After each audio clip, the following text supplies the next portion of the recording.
অন্তর্বর্তী সরকার যখন দায়িত্ব গ্রহণ করে অর্থনীতি তখন ভেঙে পড়ার অবস্থায়। গত 4 মাসে এই অবস্থার বিরাট পরিবর্তন হয়েছে। ব্যাংকিং ব্যবস্থায় আস্থা এবং নিয়ম শৃঙ্খলা ফিরে আসছে। কোনো ব্যাংক বন্ধ করে দিতে হয়নি। ব্যাংক যত দুর্বলই হোক তাকে টিকিয়ে রাখার ব্যবস্থা করা হয়েছে। প্রথম দিকে আমানতকারীর টাকা উত্তোলনের ব্যাপারে বিধিনিষেধ আরোপ করা হয়েছিল, এখন সেটা তুলে দেওয়া হয়েছে। বাংলাদেশ ব্যাংক সকল ব্যাংককে আমানত ফেরত দেওয়ার জন্য নতুন টাকার সরবরাহ দিতে প্রস্তুত হয়েছে। আশা করি এতে ব্যাংকিং ব্যবস্থায় সকলের আস্থা ফিরে আসবে। প্রিয় দেশবাসী, আমাদের সরকারের শুরুতেই একটি কমিটি নিয়োগ করেছিলাম, শ্বেতপত্র প্রণয়ন কমিটি। এই কমিটির কাজ ছিল অভ্যুত্থানের পর অর্থনীতি কোন পরিস্থিতিতে যাত্রা শুরু করলো তার একটা দলিল রচনা করা। এতে কি পেলাম কি পেলাম না তার একটা চিত্র তুলে ধরার দায়িত্ব দেওয়া হয়েছিল এই কমিটিকে। ডক্টর দেবপ্রিয়ের সভাপতিত্বে গঠিত 12 সদস্যের শ্বেতপত্র প্রণয়ন কমিটি নির্ধারিত সময়ে এই কঠিন কাজ সম্পন্ন করে আমাদের কাছে 400 পৃষ্ঠার একটা বিস্তারিত রিপোর্ট পেশ করেছে। রিপোর্ট পড়ে দেশের মানুষ হতভম্ব হয়ে গেছে। দেশে বিদেশে অনেক প্রতিষ্ঠান ও ব্যক্তি গভীর আগ্রহ নিয়ে এই রিপোর্টটি সংগ্রহ করছে। দেশের মধ্যে পত্রপত্রিকা, সেমিনার, আলোচনা সভা, টেলিভিশনে এই নিয়ে প্রচুর আলোচনা হচ্ছে। ফ্যাসিবাদী সরকার দেশের অর্থনীতিকে ভেঙে দিয়ে গেছে, এটা সবাই বুঝতে পারছিল, কিন্তু অর্থনীতিকে কি পরিমাণ ধ্বংসস্তূপে পরিণত করে দিয়ে গেছে তার পরিমাপ সম্বন্ধে কোনো ধারণা করতে পারছিল না। শ্বেতপত্র প্রণয়ন কমিটি হিসেব নিকেশ করে এর পরিমাণ বের করে দিয়েছে। এই রিপোর্ট পড়ে সকলে অবিশ্বাস্য চোখে একে অপরের দিকে তাকাচ্ছে, কারো মুখে কথা বেরোচ্ছে না। দিন দুপুরে সকলের সামনে থেকে হাজার হাজার কোটি টাকা ব্যাংক থেকে পাচার করে নিয়ে গেছে। কেউ বলার ছিল না, কেউ দেখার ছিল না। যারা নিয়ে গেছে তাদেরকে কেউ বাধা দেয়নি, বরং সর্বস্তরে সবাই আগ্রহ সহকারে তাদের সঙ্গে সহযোগিতা করেছে, কারণ তারা সব আপন লোক। বিশাল বিশাল প্রকল্প নেওয়া হয়েছে ঋণের টাকায়।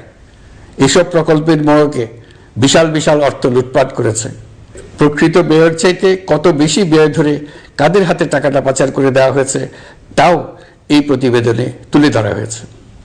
শ্বেতপত্র প্রণয়ন কমিটি তাদের প্রতিবেদনে তুলে ধরেছে যে বার্ষিক উন্নয়ন ব্যয়ের প্রায় অর্ধেক টাকায় লুটপাট হয়েছে। দেশে এমন ধরনের পোষ্যতোষী পুঁজিবাদ তৈরি করা হয়েছিল যার সুবিধাভোগী ছিল স্বৈরাচার ও তার সহযোগীরা। প্রতিবেদনে উল্লেখ করা হয়েছে যে নির্দিষ্ট কিছু গোষ্ঠীকে সুবিধা দিতে যে পরিমাণ কর ছাড় দেওয়া হয়েছে সেটা অর্ধেকে নামিয়ে আনা গেলে দেশের শিক্ষা বাজেট দ্বিগুণ, স্বাস্থ্য বাজেট 3 গুণ করা সম্ভব ছিল। পাচার করা এই টাকা আপনাদেরই টাকা। তারা প্রকাশ্যে আপনাদের কষ্টার্জিত টাকা লুট করে বিদেশে ভোগবিলাসে ব্যয় করছে। সম্প্রতি গার্ডিয়ান পত্রিকাতেও পাচার করা টাকায় গড়ে তোলা সম্পদের পাহাড় নিয়ে একটা সচিত্র প্রতিবেদন প্রকাশিত হয়েছে। পাচার করা এই সীমাহীন অর্থ এখন আবার দেশে গোলযোগ সৃষ্টি করে তারা এদেশে ফিরে আসার সুযোগ সৃষ্টির কাজে ব্যয় করছে। আপনারা দেখতেই পাচ্ছেন এই টাকা কিভাবে দেশের সংহতির বিরুদ্ধে সকল প্রকার অপপ্রচারের কাজে লাগানো হচ্ছে। প্রতি বছর অর্থনৈতিক প্রবৃদ্ধির যে হার দেখানো হয়েছে সেটাও মন গড়া। দেশকে এবং পৃথিবীকে বলা হচ্ছিল কি সুন্দর দেশ বাংলাদেশ, লাফিয়ে লাফিয়ে তার উন্নয়নে গিয়ে চলছে। এখন বাংলাদেশ ব্যাংকের বড় কাজ হলো পাচার করা টাকা দেশে ফিরিয়ে আনা। তারা তাদের সর্বোচ্চ ক্ষমতা দিয়ে সেটা চেষ্টা করছে। কাজটা কঠিন, কারণ এই বিষয়ক আইন কঠিন। আমরা বাংলাদেশ ব্যাংকের সাহস ও সমর্থন দিয়ে যাচ্ছি।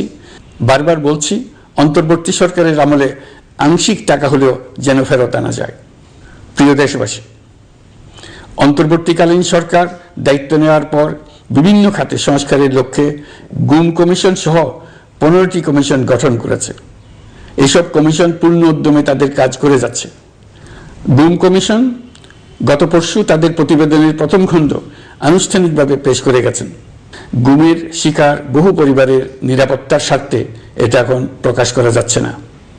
এই প্রতিবেদন পড়ার আগেই আপনাদেরকে সাবধান করে রাখি, এটা একটা লোমহর্ষক প্রতিবেদন।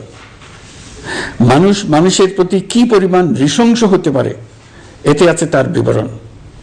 অবিশ্বাস্য বর্ণনা। সরকারের আক্রোশের শিকার হয়ে ঘটনাচক্রে যারা এখনো বেঁচে আছেন তারা আজ পর্যন্ত মুখ খুলতে সাহস করছেন না।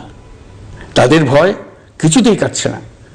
তাদের ভয় হঠাৎ যদি ওই জালেমরা আবার ক্ষমতায় আসে তাহলে তাদের প্রতি এরা নৃশংসতম হবে। গত সরকারের ঘৃণ্যতম অধ্যায়ের ঐতিহাসিক দলিল হিসেবে এই প্রতিবেদন অমর হয়ে থাকবে। আমি আশা করছি কমিশনগুলো এখন থেকে নিয়মিতভাবে তাদের নির্ধারিত সময়ের মধ্যে তাদের প্রতিবেদন ও সুপারিশমালা পেশ করতে থাকবে।